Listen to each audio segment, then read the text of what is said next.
buenas tardes. Te habla el pastor Gilberto Ávila. Qué bueno que puedo hoy llegar sin interrupciones a tu celular, a tu hogar. La semana pasada tuvimos problemas con la transmisión, pero hoy podemos, gracias a Dios, llegar. Porque pues estamos en la iglesia, aquí sí tenemos un buen equipo y sobre todo, lo mejor que tenemos es el equipo técnico. Y en el equipo técnico tenemos a Miguelito, tenemos a David y tenemos a Jairo. Entonces, si no es por ello, esto no sería una realidad, así que muchas gracias a cada uno de ellos. Saludos a la congregación y a cada persona que está conectado en el día de hoy. Yo espero que este estudio sea de bendición a tu vida. Hace unas semanas atrás hablamos sobre la gran ramera y hoy yo voy a hablar sobre la gran ramera nuevamente. Es como un repaso, pero más que un repaso vamos a usar otros versículos que no usamos. Algunos sí, pero vamos a usar otros versículos porque es importante que podamos entenderlo y por eso hoy el estudio lo estamos titulando La gran ramera y la gran ciudad. Y la realidad es que cuando vemos y analizamos Apocalipsis en el capítulo 17, ahí vemos que se describe a Jerusalén como la gran ramera. Y tenemos que entenderlo de esto porque es Israel la ciudad o el pueblo con quien Dios hizo un pacto y lo tomó como si fuera su esposa. Y cuando vamos a Apocalipsis 18, entonces podemos ver a Jerusalén como Babilonia o la gran ciudad, ¿no? Viéndolo desde una perspectiva entonces de influencia y también algo económico, aunque lo mayor es como una ciudad o un pueblo de pacto. Pero ¿por qué yo vuelvo a repasar y enfocarme en este versículo 17? Porque la realidad es que este versículo 17 es de suma importancia para nosotros poder entender el misterio de la gran ramera y de la bestia. Porque de no poder entender este capítulo, esto entonces va a afectar la interpretación del resto del libro de Apocalipsis. De hecho, para mí esto tiene tanta importancia que en un estudio pasado yo hablé este capítulo versículo por versículo y hoy vamos a hacer más o menos lo mismo y ver el mismo significado, pero como dije, con otras explicaciones y otros versículos. Pero cuando ya vamos a Apocalipsis, el versículo 1 y 2 dice: vino entonces uno de los 7 ángeles que tenía las 7 copas y habló conmigo diciéndome: ven acá y te mostraré la sentencia contra la gran ramera, la que está sentada sobre muchas aguas, con la cual han fornicado los reyes de la tierra, y los moradores de la tierra se han embriagado con el vino de su fornicación. Le está diciendo entonces Dios a Juan: te voy a mostrar la sentencia contra la gran ramera. Y de eso se trata este libro. Entonces, Apocalipsis es un libro, por un lado, de juicio y por otro lado, de consuelo a los santos, donde la gran ramera que los está persiguiendo va a ser enjuiciada, tal y como lo describieron cada uno de los profetas del Antiguo Testamento. En Apocalipsis entonces 11:8, no solamente vimos que se describe ahora como la gran ramera, también la describe como la gran ciudad.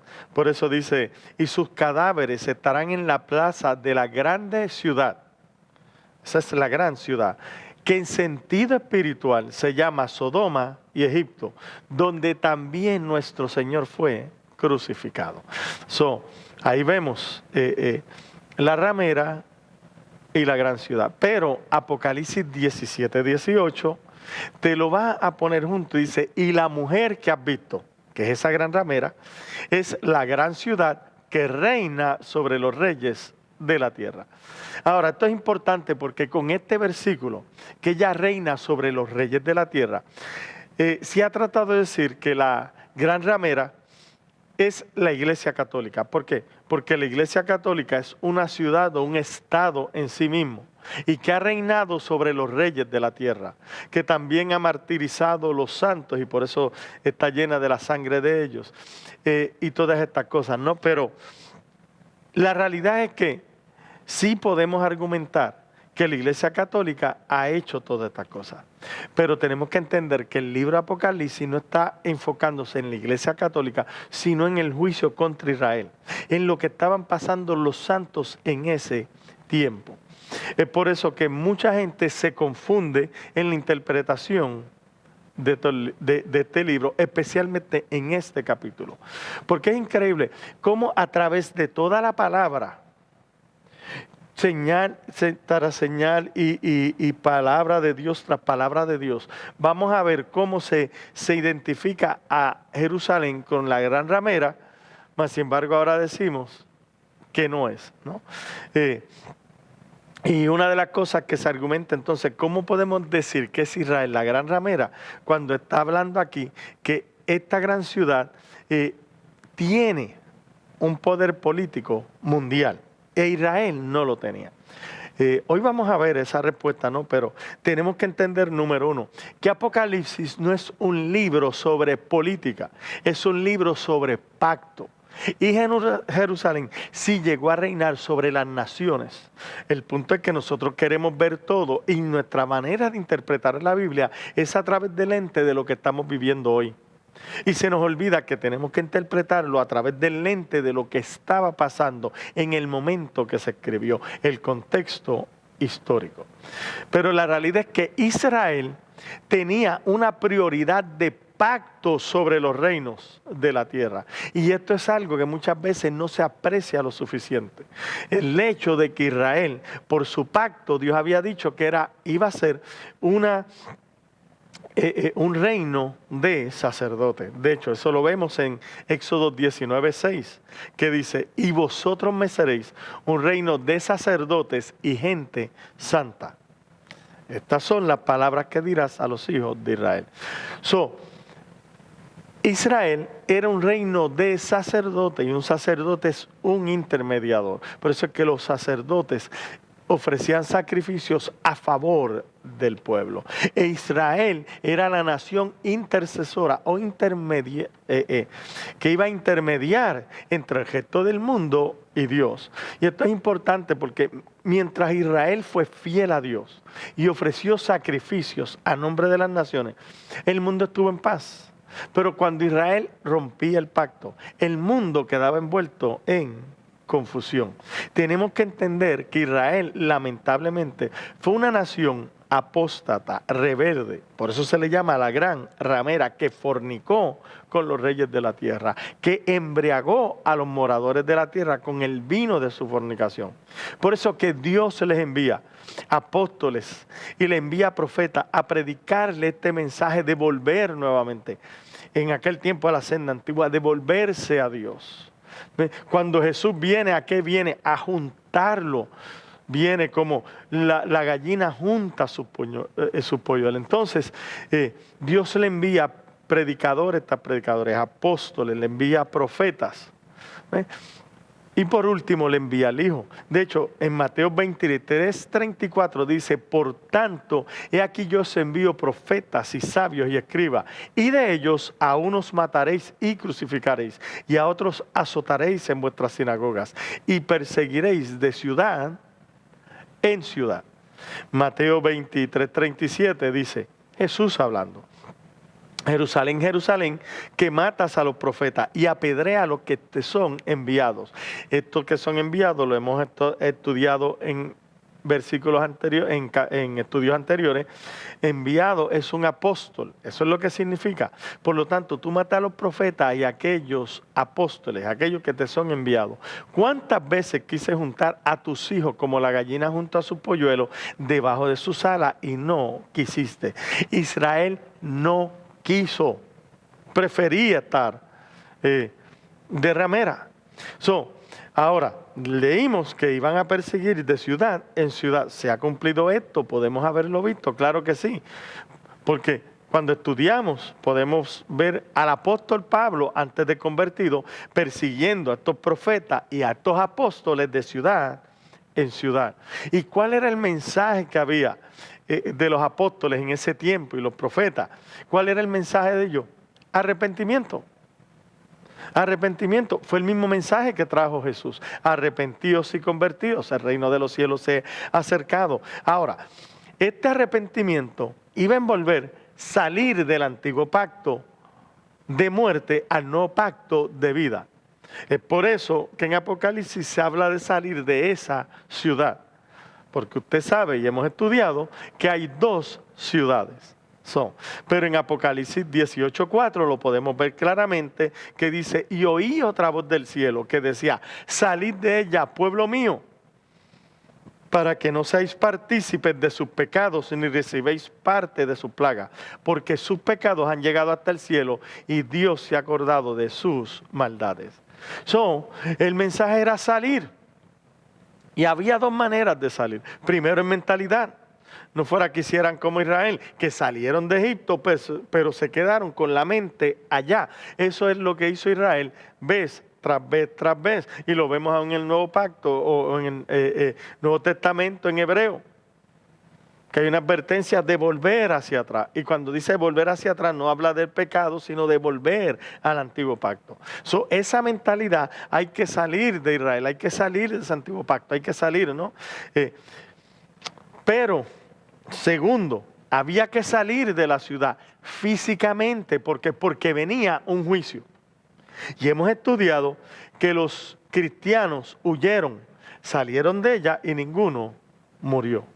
Así que vamos a volver entonces a enfocarnos en lo que dijimos anteriormente. Mientras Israel le fue fiel a Dios y ofreció sacrificio a nombre de las naciones, el mundo estaba en paz. Y cuando Israel rompía el pacto, el mundo quedaba envuelto en confusión. Y tiene que entender algo, las naciones reconocían a Israel como una nación especial, como una nación bendecida. Por eso que Apocalipsis 17:18 que leímos decía, y la mujer que ha visto es la gran ciudad que reina sobre los reyes de la tierra. Y realmente ser reinar tenía que ver con influenciar. De hecho, ¿podemos ver esto en las Escrituras? Claro que sí. Fíjate que en Primera de Reyes 10:23 al 26, mira cómo dice. Así excedía el rey Salomón a todos los reyes de la tierra en riqueza y en sabiduría.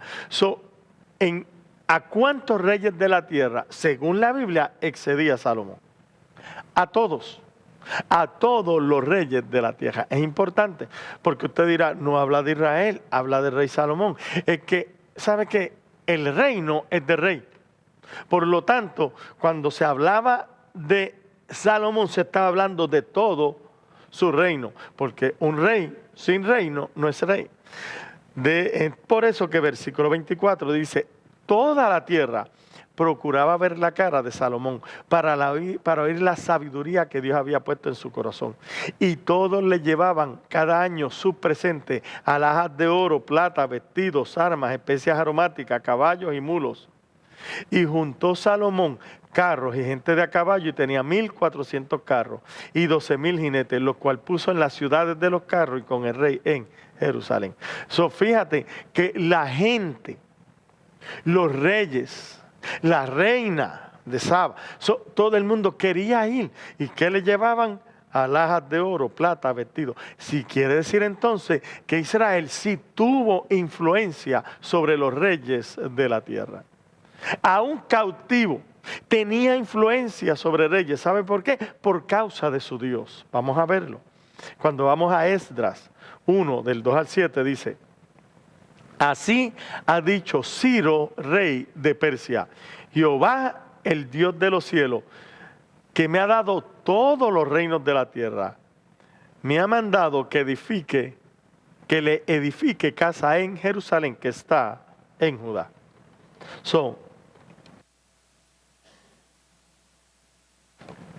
Quiere decir entonces que aún bajo esclavitud, cuando Dios decía hablar a favor de Israel, los reyes obedecían.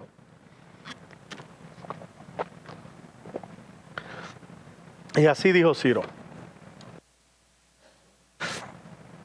quien haya entre vosotros de su pueblo, sea Dios con él y suba a Jerusalén que está en Judá, y edifique la casa de Jehová Dios de Israel.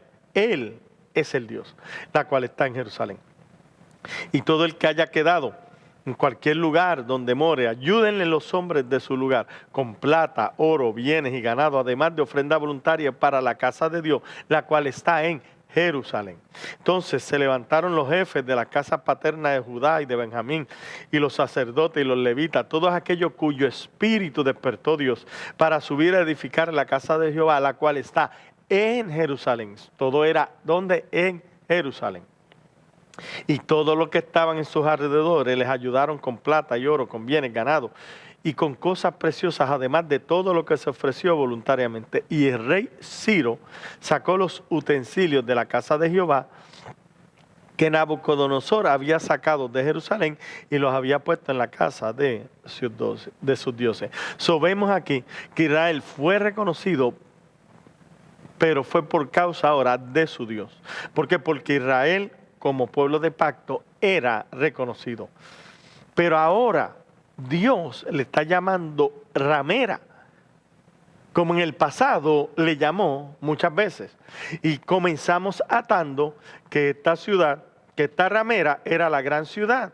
Y vimos que Apocalipsis dice, y la mujer que ha visto es la gran ciudad. Ahora tenemos que entender, te puede decir en la Iglesia Católica, pero entonces tendría que decir que Isaías 1:21 en la Iglesia Católica.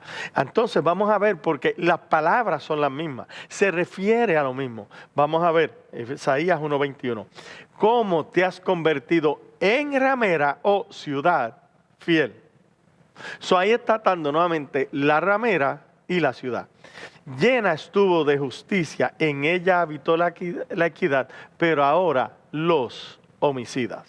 Eso quiere decir entonces que ya Dios en el pasado le estaba llamando a Jerusalén, la ciudad o el pueblo que él había escogido para depositar su nombre. Ahora le está diciendo, tú eres una ramera. En Jeremías 2:19-20 dice, tu maldad te castigará, tus rebeldías te condenarán. Sabe pues y ve cuán malo y amargo es el haber dejado a Jehová tu Dios. Y falta mi temor en ti, dice el Señor Jehová de los ejércitos, porque desde muy atrás rompiste tus yugos y tus ataduras y dijiste, no serviré. Con todo eso, sobre todo collado alto y debajo de todo árbol frondoso, te echabas como ramera. Solamente vemos cómo sigue llamando a Israel ramera. En Ezequiel 16:25. Ese fue uno de los pasajes que usamos en el estudio anterior, pero lo vuelvo a leer. Y de hecho, este mensaje es de leer la Biblia, porque lo que tenemos que entender es que Apocalipsis es esa culminación de todo lo que los profetas habían dicho y que Dios le había enviado profeta tras profeta, apóstol tras apóstoles, a volver a Él porque se habían desviado, se habían corrompido, se habían prostituido, eran una ramera, mas sin embargo los mataron. Y Isaías no fue la excepción, también lo mataron. En Ezequiel 16:25-30 dice, en toda cabeza de camino edificaste el lugar alto, e hiciste abominable tu hermosura, y te ofreciste a cuantos pasaban, y multiplicaste tus fornicaciones, y fornicaste con los hijos de Egipto, tus vecinos, gruesos de carne, y aumentaste tus fornicaciones para enojarme. ¿Con quién fornicaron? Con Egipto. Por tanto, aquí yo extendí contra ti mi mano, disminuí tu provisión ordinaria, te entregué a la voluntad de los hijos de los filisteos, que te aborrecen, las cuales se avergüenzan de tus caminos deshonestos. Fíjate que aún las hijas de los filisteos, que no eran parte del pueblo de Dios, que no tenían un pacto con Dios, se avergonzaban del camino deshonesto de esta ramera, Israel. Fornicaste también con los asirios, por haberte saciado, y fornicaste con ellos y tampoco te saciaste. Multiplicaste asimismo tu fornicación en la tierra de Canaán y los caldeos, y de los caldeos. Y tampoco con esto te saciaste. Y fue en Canaán, habían diferentes pueblos en Canaán. Y también en los caldeos. Tampoco. Ya estás viendo por qué Apocalipsis dice que embriagaste a los reyes de la tierra, porque estamos viendo ahí, sí, el problema es que usted ve a los reyes de la tierra fue la Iglesia Católica, porque fíjate que en España, en Francia, en Italia, o sea, en Alemania, la Iglesia Católica movía hasta, aún en Inglaterra, los reinos, los reyes. Mas, sin embargo, está hablando de los reyes de la tierra del tiempo donde estaba la ramera. Por eso dice el versículo 30, cuán inconstante es tu corazón, dice Jehová el Señor, habiendo hecho toda esta cosa, obra de una ramera desvergonzada. Aquí podemos ver cómo los moradores de la tierra de ese tiempo se embriagaron con su fornicación. Ahora, ¿qué tanta influencia tenía Israel?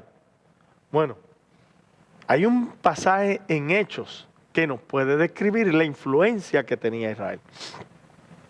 Tiene que entender que Israel fue perseguida muchas veces. Y su gente se diseminó por todo la tierra que había en aquel tiempo. Bajo los griegos se fueron a muchos sitios, Alejandría, tantos sitios. Y en muchos sitios ahora, en Israel, los israelitas tenían sus sinagogas para enseñar. Y ahí proselitaban. Entonces teníamos israelitas por muchos sitios, porque su influencia había llegado a muchos lugares. Y esto es importante que lo entendamos. De hecho, yo estaba estudiando hace un tiempo atrás y estaba leyendo muy interesante que en un punto dado había judíos que casi no entendían su lengua natal, que habían entendido la lengua con la que nacieron. Es por eso que tenemos una Biblia, la Septuaginta, que esa Biblia vino para ahora que la pudieran entender, porque había muchos judíos que no la entendían en su idioma natal. Pero vamos a ver en Apocalipsis, porque tenemos que comprobar que Israel tenía influencia en la tierra. Y ya lo hemos comprobado, pero este versículo lo podemos leer y se nos pasa de largo. Ahora cuando yo lo leo, usted ahora va a comenzar a tener un mejor sentido. Y fue cuando vino el Espíritu Santo. El domingo pasado usamos este versículo para hablar de cómo el Espíritu Santo a través de las lenguas hablaba las maravillas de Dios. Pero yo quiero que usted entienda la influencia. Hechos 2:7. Y estaban atónitos y maravillados, diciendo, mirad, ¿no son galileos todos estos que hablan? Pues, ¿cómo pues les oímos nosotros hablar, cada uno en nuestra lengua en la que hemos nacido? ¿Quién está hablando? Judíos. Mas, sin embargo, ya ellos tenían una lengua con la que nacieron porque habían nacido en muchos sitios fuera de Israel. ¿Y cuántas lenguas? Mira qué interesante. ¿En cuántos sitios habían nacido? Hechos 2:9. Partos, medos, elamitas, los que habitamos en Mesopotamia, en Judea, Capadocia, el Ponto y en Asia, en Frigilia, en Pafilia, en Egipto, en las regiones de África, más allá de Cirene, y romanos aquí residentes, tanto judíos como prosélites, cretenses y árabes, les oímos hablar en nuestras lenguas las maravillas de Dios. Oiga bien, oiga, aquí es donde está, tanto judíos como prosélitos. ¿Quiénes son los prosélitos? Aquellos que los judíos se habían ganado al judaísmo. Fíjate todas las lenguas que habían. ¿Por qué? Porque Israel había tenido influencia sobre los pueblos de la tierra. Y cuando leemos esto se nos pasa por alto la influencia que tenía, pero ahora usted lo puede ver. Así que aquí se mencionan 15 lenguas o 15 naciones o 15 lugares donde Israel era influyente. De hecho, las muchas aguas donde se sienta la ramera, eso es lo que representa gentes, pueblos, multitudes y lenguas que son influenciadas por esta ramera. Sí, que todas estas naciones no subieron y no subían a adorar a Jesús. No, ¿por qué? Porque eran judíos. o guardadores de la ley, y que ellos iban en un peregrinaje a Jerusalén cada año, como hoy hacen los musulmanes que peregrinan, algunos a Jerusalén y a otra meca religiosa, siguiendo sus leyes religiosas. Los líderes entonces religiosos estaban intoxicados y embriagados, al igual que las otras naciones, con esas alianzas políticas que habían formado con los romanos. ¿Ve? Entonces, fue tanto ese embriague que en un momento dado, cuando Cristo viene a escena, fíjate que fue profetizado y profetizado y profetizado. Hemos estudiado que todos apuntaban a Jesús, al Mesías. De hecho, enseñamos que las mujeres querían tener un hijo porque a través de ella querían que venir el Mesías. Mas, sin embargo, cuando está el Mesías llega, no pueden reconocerlo. ¿Por qué? Porque están intoxicados. ¿Qué tan intoxicados? ¿Qué tan mezclados? ¿Qué tanto se habían vuelto rameras a fornicar con los romanos? Vamos a verlo, Juan 19:15. Cuando llevan a Jesús ante Pilato, ellos gritaron: fuera, fuera, crucifícale. Pilato les dijo: ¿a vuestro rey he de crucificar? Respondieron los principales sacerdotes: no tenemos más rey que César. Esto es importante, porque ahora yo no te estoy hablando del pueblo solamente. Los principales sacerdotes, aquellos que debieron haber tenido a Dios, a Jehová como el único rey, aquel que tenían que tener a Jehová como el Dios soberano. Fíjate, dijeron: no tenemos otro rey más que César. Así que, cuán ramera, cuán prostituido estaba el liderato religioso para decir: no tenemos otro rey. El rey de reyes no es nuestro rey, es César. Ahí estaban las alianzas. Es por eso que en Apocalipsis 17:3, cuando seguimos, dice: y me llevó en el espíritu al desierto. Y vi una mujer sentada sobre una bestia escarlata llena de nombres de blasfemia, que tenía 7 cabezas y 10 cuernos. La bestia escarlata tiene nombres de blasfemia, y 7 cabezas y 10 cuernos. Y estudiamos que esa es la bestia que sale del mar. Roma con Nerón como una de esas cabezas. Y ya en estudios anteriores hemos explicado esto. La bestia con Roma, que es una cabeza, es Nerón. Por eso a Nerón le llamaba la bestia, porque era una personificación de esa bestia.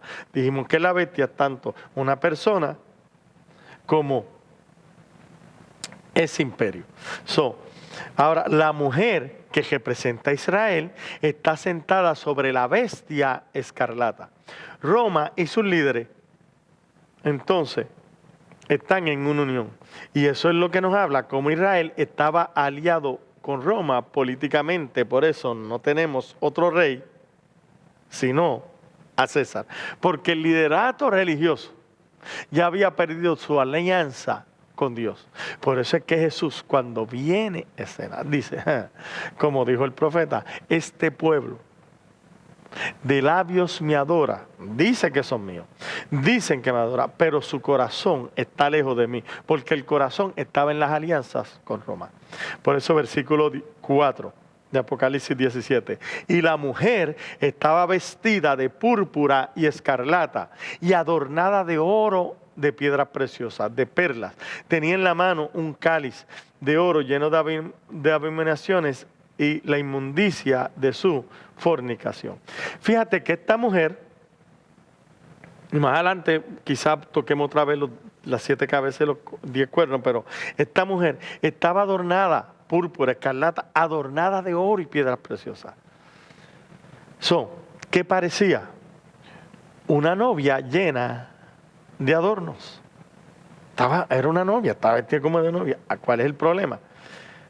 Que aunque parecía una novia llena de adorno, realmente estaba llena de inmundicia y de fornicación. Por eso de ahí tenía un cáliz, una copa llena de abominaciones y de la inmundicia de su fornicación.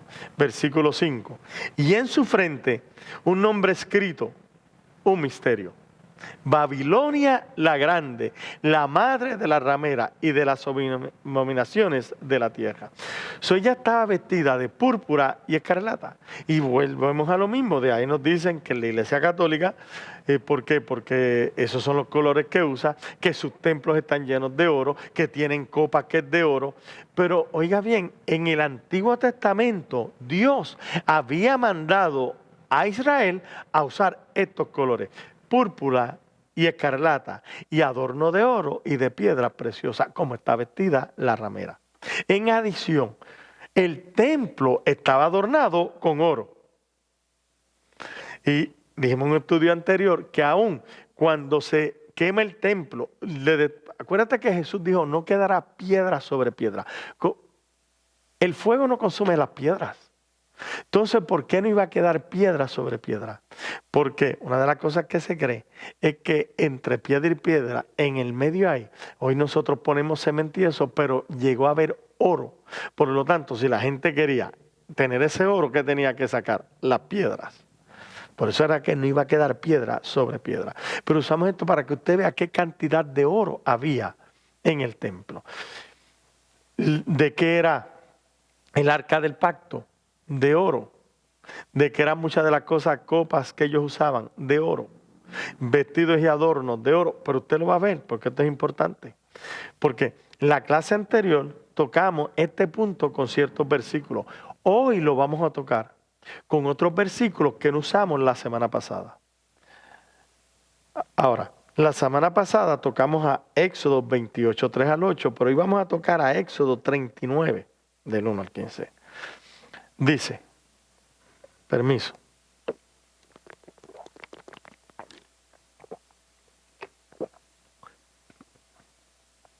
De azul, púrpura, Éxodo 39, 1.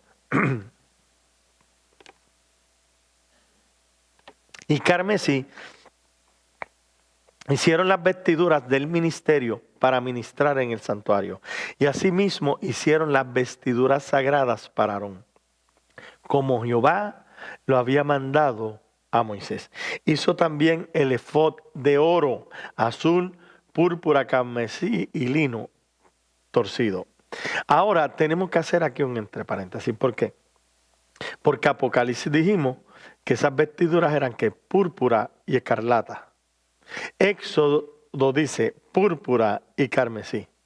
Ahora, no son diferentes, porque para el estudioso sabe que el color carmesí también se le llama en la escritura escarlata, porque es un color rojo vivo. Entonces, es lo mismo. Versículo 3, y batieron láminas de oro y cortaron hilos para tejerlos entre el azul, la púrpura, el carmesí y el lino, con labor primorosa. Hicieron las sombreras para que se juntase y se unían sus dos extremos. Y el cinto del efod que estaba sobre él era de lo mismo, de igual labor, de oro, azul, púrpura y carmesí, o escarlata, ¿no? Y lino torcido, como Jehová lo había mandado a Moisés. Y labraron las piedras de ónice, montadas en engastes de oro, con grabaduras de sello, con los nombres de los hijos de Israel, y las puso sobre las hombreras del efod, por piedras memoriales para los hijos de Israel, como Jehová lo había mandado a Moisés. Versículo 8. Hizo también el pectoral de obra primorosa, como la obra del efod, de oro, azul, púrpura, carmesí o escarlata y lino torcido. Versículo 9, era cuadrado, doble hicieron el pectoral, su longitud era de un palmo su anchura, cuando era doblado. Y engastaron en él 4 hileras de piedra. La primera hilera era un sardio, un topacio, un carbuncio. Esta es la primera hilera, la segunda hilera esmeralda, zafiro y diamante. La tercera hilera jacinto, un ágata y un amatista. Y la cuarta hilera un berilo, un ónice y un jaspe, todas montadas todas montadas y encajadas en engaste de oro. ¿Qué leímos en Apocalipsis? Que la mujer estaba llena de piedras preciosas. Pregunta, ¿no está esto lleno de piedras preciosas? Versículo 14. Y las piedras eran conforme a los nombres de los hijos de Israel, 12 según el nombre de ellos, como grabaduras de sello, cada uno con su nombre, según las 12 tribus. Hicieron también sobre el pectoral los cordones de forma de trenza de oro puro. Fíjate qué interesante. Fíjate qué interesante. Ahí estamos viendo lo mismo. Mientras uno dice que es la Iglesia Católica, estamos viendo, no, este fue el vestido como Dios le mandó a Moisés. Pero mira lo interesante. En Éxodo dice, Éxodo 28, 36, 37. Harás además una lámina de oro fino y grabarás en ella como grabadura de sello santidad a Jehová, y la pondrás con un cordón azul y estará sobre la mitra, por la parte delantera de la mitra estará. Fíjate que ahora también iba a tener unas palabras. ¿Y cuál era la palabra? Santidad a Jehová. Esto iba a llevar el sacerdocio. Entonces, pero ahora cuando vamos a Apocalipsis 17:5, dice, y en su frente un nombre escrito, un misterio, Babilonia la grande, la madre de la ramera y de las abominaciones de la tierra. Fíjate, porque es contraste y tenemos que entender, acuérdate, una cosa iba a apuntar a la otra, mientras que en el Antiguo Testamento se dice, va a tener grabado santidad a Jehová, en Apocalipsis dice, va a tener grabado Babilonia la grande. ¿Por qué? Porque es la madre de la ramera y de las abominaciones de la tierra. Así que Israel, cuando podemos comparar cómo vestía el sacerdocio, que era escarlata, que era púrpura, que era oro, entonces podemos ver que Israel es la gran ramera, la gran ciudad, Babilonia la grande. Algo que es importante que tenemos que entender es que Babilonia es mencionada alrededor de 260 veces en las Escrituras. Y muchas veces se usa como un contraste comparado con Jerusalén. Como un contraste. Así que ambos, Babilonia y Jerusalén, tenemos que entender que eran poderes económicos y políticos. Localmente e internacionalmente, como lo vimos con Salomón. Así que esa afluencia, esa riqueza, ese orgullo que tenía Babilonia, resultaron en una ciudad que iba a producir un sincretismo o diferentes religiones, que las iba a conducir ahora a estas naciones que se unían para construir una teología para llegar a Dios. Por eso es que Babilonia era tan abominable, porque ellos querían llegar a Dios. Ellos se sentían que era mucho. Por otro lado, Jerusalén entonces también iba a ser un centro económico y religioso para los judíos. Estos judíos debieron haber sido la sal y la luz de las naciones. ¿Por qué? Porque Jerusalén fue el resultado del llamado de Dios a un hombre y a una descendencia a tener una fe basada en una relación con el único Dios verdadero. Mas, sin embargo, ¿qué hicieron? No quisieron seguir la ley, que era la manera como Dios le estaba exigiendo, para exigir como ellos querían. Lo mismo que hizo Babilonia. Por eso que tenemos que entender que Babilonia es un término que es usado en la Escritura como un eufemismo para una falsa religión, para un falso poder económico. Por ejemplo, ¿qué es esto de eufemismo? Si yo te digo Hollywood, ¿qué es lo primero que viene a tu mente? Fíjate que no es la ciudad de Hollywood, aunque Hollywood es una ciudad. Y no solamente es una ciudad en California, es una ciudad en Florida, muy cerca de Miami. Hollywood, pero nunca te vino aquello, y tampoco te vino, ¿qué te vino? Lo primero que te viene es la industria del cine, la fanfarria, los actores, toda una industria de cine. Mas, sin embargo, Hollywood es una ciudad, ¿está entendiendo? Eso es un eufemismo. Por ejemplo, si yo te digo Las Vegas, lo primero que te viene a la mente son casinos, es la ciudad del pecado, son las apuestas, es la maldad. De igual manera, en los últimos días del antiguo pacto, ese pacto que vimos en Hebreo que está a punto de desaparecer, el pueblo había perdido la vista de quién ellos eran, de que ellos eran el pueblo escogido de Dios.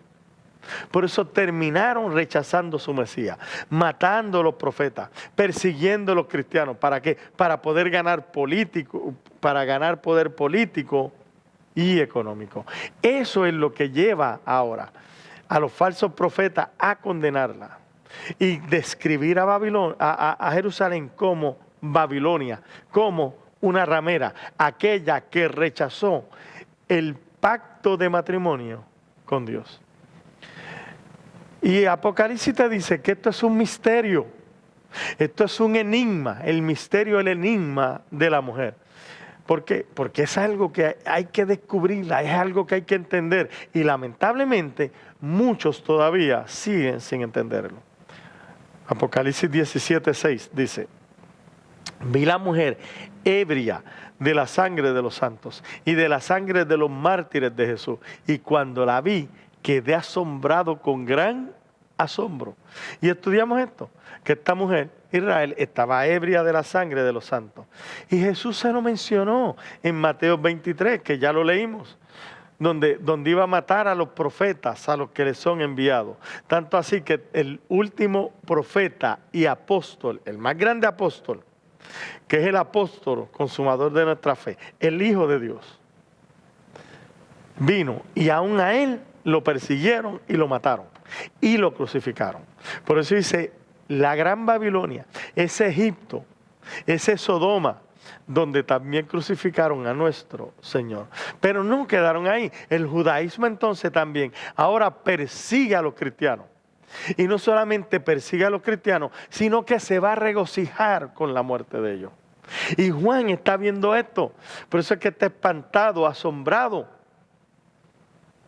Dice, quedé asombrado con gran asombro. Y el ángel, ahora al verlo así, le habla. ¿Qué le dice? Versículos 7 y 8. Y el ángel me dijo, ¿por qué te asombras? Yo te diré el misterio de la mujer. O sea, hay un misterio ahí. Y de la bestia que le trae, la cual tiene 7 cabezas y los 10 cuernos. Y la bestia que has visto era y no es. Y está para subir del abismo y ir a perdición.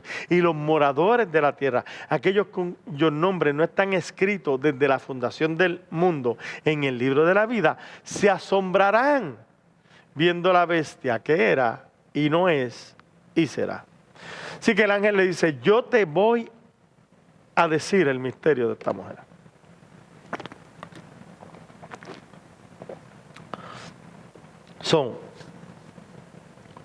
Y comienza a hablarle entonces de esa bestia, que ahorita profundizamos más en ella, pero quiero enfocarme en el versículo 8 que dice, la bestia que has visto era y no es. Y que está a punto para subir del abismo, o que está a punto de venir, e ir a perdición. Esto corresponde, Gabriel, a la bestia, que es Nerón, la bestia que eres, pero muere, y la bestia que no es. Y ahora viene un tiempo de 4 emperadores, hemos estudiado eso, por eso yo lo digo rápido, porque tiene que ir a los demás estudios para entenderlo.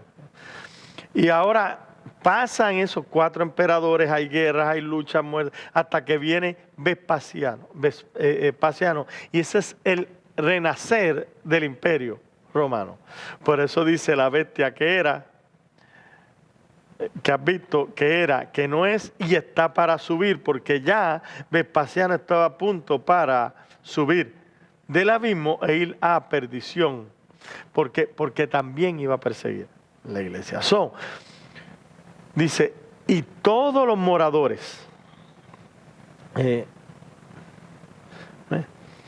y aquellos cuyos nombres no están inscritos en el libro de la vida, esos se van a asombrar viendo esto.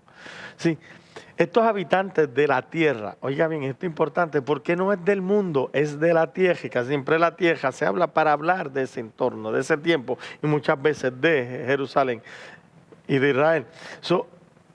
Estos habitantes de la tierra, que no del mundo, sino los injustos de la tierra de Israel, aquellos que no han sido sellados por Dios, esos se van a asombrar viendo esto, viendo los romanos traer destrucción, aquellos con los que supuestamente ellos tenían alianza. Por eso es que dice, esto requiere una mente que tenga sabiduría.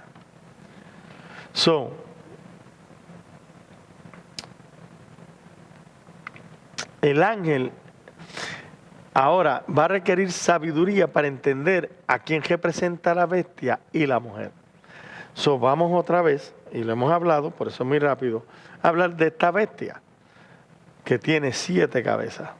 Y esas 7 cabezas de la bestia, hablamos que son 7 montañas y nos ayudan a identificar la bestia como Roma. ¿Por qué se conoce la ciudad de las 7 colinas? Estas cabezas también representan 7 reyes, los cuales 5 han caído. Julio, Augusto, Tiberio, Calígula y Claudio. El uno es, que es Nerón, que era el 6º rey, que estaba actualmente gobernando en el momento que se le da la revelación a Juan, y el otro, 7º, aún no ha llegado. Pero va a venir y va a permanecer un tiempo breve. ¿A quién se refería? A Galba. El 7º rey no reinó más de 7 meses. Fue menos de... por eso dice la bestia que era, que viste, que era y no es. Y es el mismo, un 8º rey. Sin embargo, es uno de los 7 que va a la destrucción. Cuando vamos a esto es un poco difícil de entender, por eso le dije, vaya al estudio de la bestia. Pero es importante porque esa expresión de la bestia que era, volvemos ahora, se va a referir a esos 6 emperadores de Roma que gobernando hasta el suicidio de Nerón. Cuando esa línea familiar fue cortada. Ya era. Y ya no es. Y es lo que se refiere a ese año caótico de los 4 emperadores. El 8º rey que duró durante este periodo fue Otto y reinó solamente 3 meses. Fue uno de los generales que se hizo a cargo por un corto tiempo después de la muerte de Nerón, cuando ya no quedaban descendientes de sangre para ser emperador. Sin embargo, perteneció a los 7, ya que él mismo fue emperador, aunque por un tiempo breve, antes de ir a su destrucción. Ahora, para explicar los 10 cuernos, dice que son también 10 reyes que no han recibido un reino. Esto requiere una comprensión de la historia humana. Y oiga bien, antes de explicar esto, hemos visto 10. Cuando yo hablé de la alianza de barro y hierro que estaban en los dedos de la estatua, yo te hablé de 10 divisiones que surgieron hasta llegar al 300 más o menos. Y cómo quedó hasta el 400. Todo esto porque esto trajo la caída de Roma, porque Roma también tenía que ser enjuiciada. Pero hablamos de estas 10 divisiones. También en número 10 hablamos sobre 10 príncipes. Esto es importante. Y vimos cómo estos príncipes eran príncipes que fueron a guerrear y que llegaron allí a donde estaba a Jerusalén antes de ser destruida. Pero también pueden ser 10 provincias de Roma. Y esto es importante. El 10, como quiera que tú lo mires, para la bestia sigue siendo 10. Esto encaja de todas las maneras en la profecía. Y hoy, por eso es que yo he ido con calma todo este estudio, porque yo quiero que tú hubieses visto las 10 naciones, que tuviera los 10 príncipes, y ahora vas a ver los 10 provincias senatoriales. Pastor, ¿y usted de dónde se inventa eso? Yo no, eso es historia. Y de hecho, estas provincias senatoriales la funda César Augusto cuando decreta la República Romana. Él decretó que la República Romana debería tener al menos 10 provincias senatoriales que funcionaban de manera algo independiente de las provincias imperiales. 8 de estas provincias fueron dirigidas por expretores, y 2 fueron dirigidas por excónsules. ¿Para qué? Para que si no hubiese emperador, los líderes de estas provincias senatoriales tendrían liderazgo sobre el imperio romano en lo que venía otro emperador. Y esto usted lo puede ver porque está en el internet y está en Wikipedia como historia. Y mira lo que dice Wikipedia. Te voy a leer Wikipedia ahora. Dice, una provincia senatorial, en latín, provincia populi romani, provincia del pueblo romano. Era una provincia romana durante el principado en la cual el Senado romano tenía el derecho de designar al gobernador, al procónsul. Estas provincias estaban ubicadas lejos de las fronteras exteriores del Imperio Romano y era muy poco probable se produjeran rebeliones entre ellas. Por lo tanto, tenían muy pocas, si es que algunas, legiones estacionadas en ella, con lo cual disminuía la probabilidad de que el Senado pudiera quitar el poder al emperador. Estas provincias estaban en la costa del mar Mediterráneo. En otras palabras, no se lo pueden quitar porque todavía tengo 10 provincias senatoriales. Poco después de que Augusto tomara el gobierno, las provincias fueron agrupadas en 2 categorías: provincias imperiales y provincias senatoriales. En el año 14 antes de Cristo, las provincias senatoriales eran las siguientes. Tienen que entender que estas provincias están cuando Cristo nace, estas provincias están cuando Cristo muere y estas provincias están cuando viene Apocalipsis, viene la destrucción. Por eso que es 10. Y esas provincias son Aquea, África, Asia, Creta y Cirene, Chipre, Galia Narbonensis, Hispania Baética, Macedonia, Pontus y Bitinia y Sicilia. En consecuencia, después de la muerte de Nerón en el 68 después de Cristo, el imperio romano cayó en el caos y parecía estar fallando. Y durante este tiempo de caos, 4 emperadores, el imperio entonces fue gobernado por un corto tiempo por estos gobernadores de provincias senatoriales.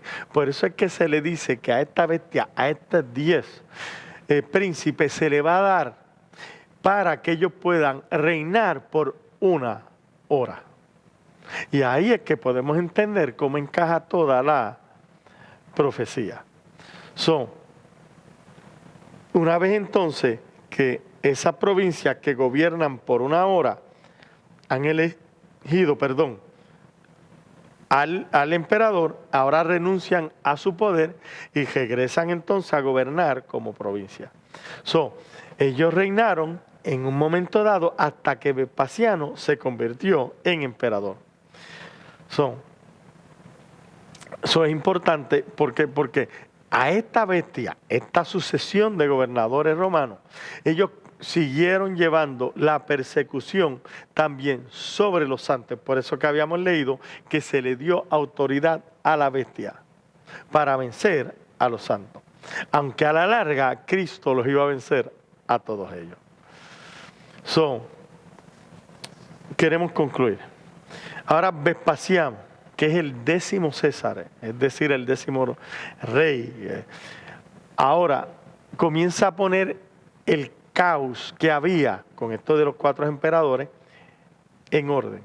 Y en diciembre, y eso sucede en diciembre del 69, después de Cristo, ya a punto de que venga la destrucción de Jerusalén. Es aquí donde ahora está, él toma el poder y comienza a arreglar todo nuevamente. Volvemos a la palabra, esto era cuestión de historia. Revelación 17, 15, 16 al 18, ahora usted puede verlo, entenderlo. Me dijo también, las aguas que ha visto donde la ramera se sienta son pueblos, muchedumbre, naciones y lenguas.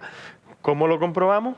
Vimos a a Hechos 2, donde había lenguas de toda nación, allá en Jerusalén, cuando viene el Espíritu Santo, los 10 cuernos que vistes en la bestia, estos abojecerán a la gemera. Aquí es donde viene lo importante, porque esos 10 cuernos, ahora vimos que eran 10 provincias, pero también eran 10 reyes.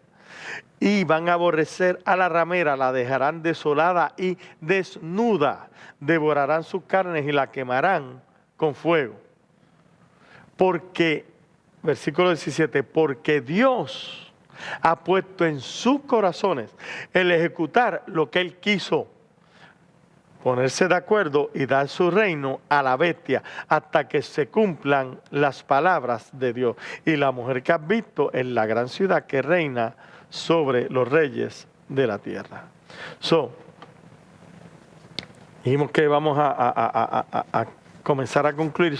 Finalmente, esta bestia, el Imperio Romano, se va a volver contra la prostituta, contra Jerusalén, haciendo guerra contra ella hasta que quede desolada. Y vimos que ya era Vespasiano el emperador, su hijo Tito estaba llevando esto a cabo en Jerusalén, pero iba a ser hasta que quede desolada. Esto es la profecía que ahora ve Daniel de las 70 semanas, que te dicen que es para el futuro. No, esto es. Y Cristo también lo va ahora a confirmar, porque en Mateo 24:15, Cristo dijo, por tanto, cuando veáis en el lugar santo la abominación desoladora de que habló el profeta Daniel, el que lee, entienda. Venía esa abominación que Daniel había hablado. No solamente eso. Uno de los castigos para una adúltera, para una ramera, era ser desnudada y humillada públicamente. Por eso leímos ahí que iban a consumir su carne. Versículo 16. Y los 10 cuernos que vistes en la bestia, estos abojecerán a la ramera, la dejarán desolada, ya vimos eso, y desnuda, devorarán su carne y la quemarán con fuego. ¿Podemos comprobar esto? Claro que sí, claro que sí. ¿Por qué? Porque desnudado, dijimos, y humillado públicamente era la sentencia contra una ramera. Consumir la carne es una referencia al destino que tuvo la reina Jezabel, que fue devorada por pejos. Vamos a verlo, 2 de Reyes 9:36. Y se volvieron y se lo dijeron, y él dijo, esta es palabra de Dios, la cual él habló por medio de su siervo Elías Tisbita, diciendo, en la heredad de Israel, comerán los pejos la carne de Jezabel. Así que ya vemos que todo concuerda con el Antiguo Testamento, no con algo futuro. Y la iban a quemar con fuego. Y usted sabe que Jerusalén fue quemada con fuego cuando los romanos la incendiaron y la destruyeron. ¿Por qué por fuego? Porque era una ramera. Y eso era un lenguaje profético, porque los profetas muchas veces hablaban de que esa ramera tenía que ser quemada por fuego. Vamos a ver Levíticos 21:9, dice, y la hija del sacerdote, si comenzare a fornicar, a su padre deshonra, quemada será al fuego. Eso quiere decir que podemos comprobar todo. Biblia interpreta Biblia. Por eso es que dice, porque Dios ha puesto en sus mentes llevar a cabo su propósito. Es por eso que le da el poder a la bestia para destruir a Jerusalén, porque Dios puso en sus manos que llevaran a cabo el propósito del juicio que él tenía sobre Israel. Y aquí podemos ver un ejemplo de la soberanía de Dios, que al igual que en tiempos pasados, Dios usó naciones paganas para adelantar su propósito. Dios iba a usar una nación pagana, Roma, para llevar a cabo su juicio justo sobre Israel y cumplir sus palabras.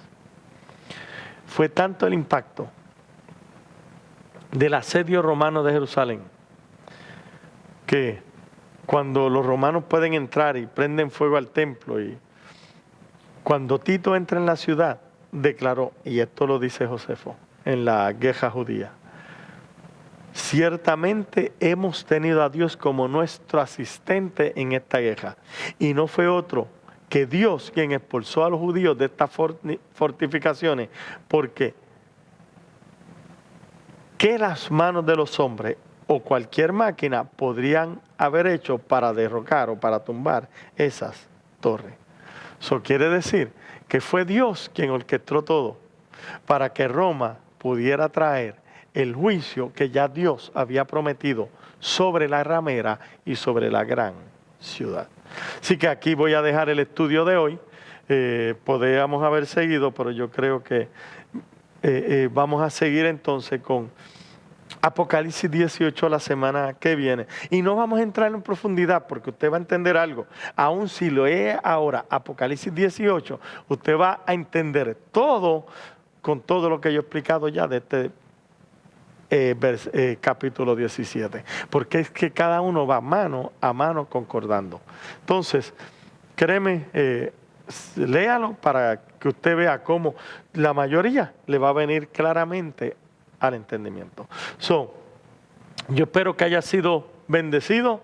Volvimos a tocar el tema de la ramera y de la bestia porque era un misterio y porque es importante, porque todavía sigue siendo un misterio, un enigma para muchos cristianos.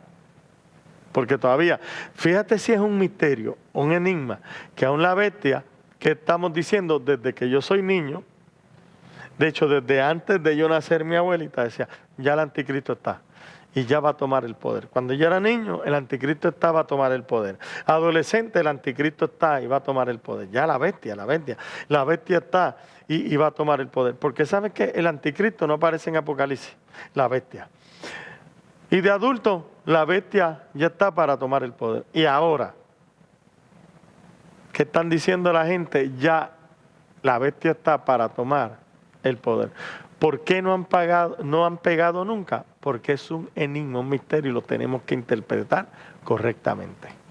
Así que la bestia ya tomó miles de años atrás su poder y cumplió el propósito que Dios quería que cumpliera. Así que muchas gracias por permitirme este tiempo de poder abundar en este tema que ya hemos hablado, pero ahora quisimos abundar aún más para que usted pueda entenderlo correctamente porque es un enigma. Así que hoy deja de ser enigma porque ahora ha sido revelado. Así que muchas gracias, espero que haya sido bendecido.